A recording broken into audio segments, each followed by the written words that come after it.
Hi, John Dwyer here, and let me tell you about this particular case study. It's all about a turf farm, okay, a farm that grows grass. And this particular turf farm owner became a member of one of my programs, and his challenge was that he had just purchased this turf farm about 6 months earlier with the hopes that it was going to be very, very successful.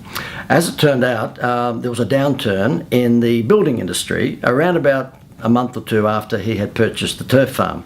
And of course, you know, the fact is that most turf is sold to landscapers who are putting it into the front and backyard of a new home.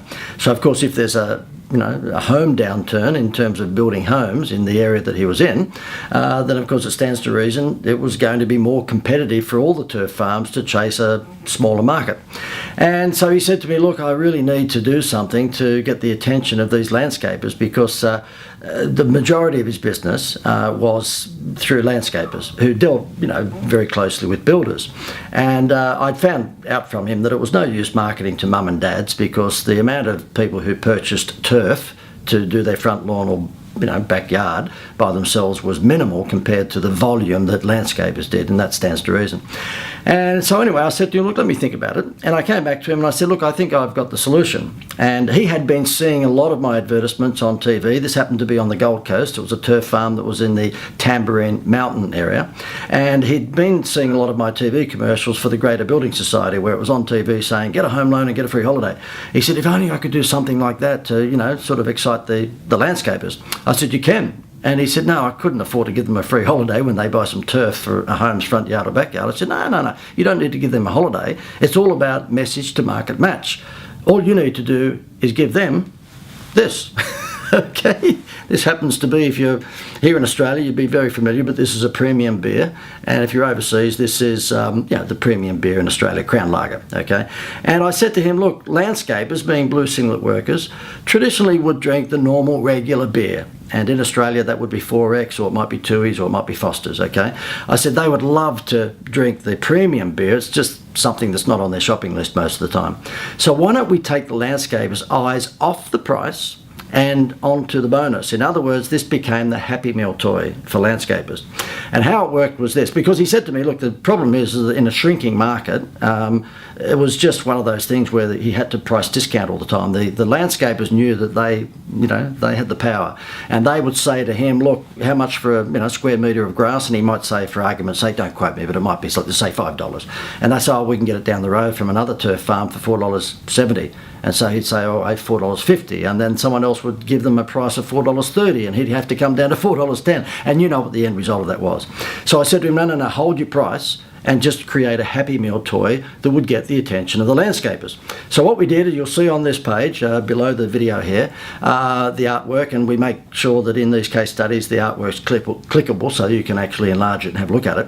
It was a mail campaign that went out to the landscapers. We rented a list of 500 landscapers throughout the Gold Coast and Brisbane areas, and he had sent out only half of that list. He'd sent out 250 of the brochures that you can see on this page, and it basically said for every 500 square metres of grass that you buy, which traditionally would be a front yard and a backyard of a normal home, for every home's worth of grass, let's say, you will get a free carton, a carton of 24 of these bottles of Crown Lager. And around about 10 days after we had sent only half of the 500 letters out, he contacted me and said, listen, we've got a problem. And I went, what's the problem? He said, we've run out of turf. Now, to put some perspective in that, when I visited his turf farm, because he wasn't far from my office, I decided to visit his turf farm. He showed me how much grass he had, and he said, look, as far as the eye can see on the mountain range that way, and as far as the eye can see that way, that's my turf. It was around about 2 or 3 miles worth of turf, mind you, and because of the downturn in the building market, if he didn't get rid of that turf and be able to replant new turf for the spring, then he was in deep trouble, because as you know, with a turf farm, there's only a certain amount of turf that you can plant, and of course you've got to get rid of the first lot before you can plant the second lot. So this was a dramatic success story for him. He just said 10 days in, he'd run out of grass. And he said to me, and you'll see from the video that you can watch of him making comment on it, if you go further into this case study, you can click a video where John Kelleher, the owner, talks about how successful it was. He said it was so successful that to keep up with the demand for the beer, he had to actually source turf from other turf farms. So he ran out of grass. Just goes to show, if you have the appropriate Happy Meal toy, or the appropriate wow factor, I call it, if it's a good message to market match, then you can beat anyone who's price discounting. And my mantra is, of course, don't price discount. You don't want to do that, because once you start that, you can't stop it. And if price discounting is your only marketing ploy, then just may as well give up, because your margins are just going to go through the floor and you're not in business to just break even. Very, very successful wow factor marketing campaign. I urge you to read more about it here on the case study below, and have a look at the video that John Kelleher, the owner of ALC Turf, this was called, was kind enough to give me. His sales, he said, within, I think it was like 3 weeks or what have you, was up 40%. His sales were up 40%. Now, how would you like a 40% increase in a matter of weeks? So that's about it. Just goes to show you that if you put some wow factor instead of price discounting, you can walk away not just with a spectacular sale result, but also you still retain margin. Okay, thanks for watching.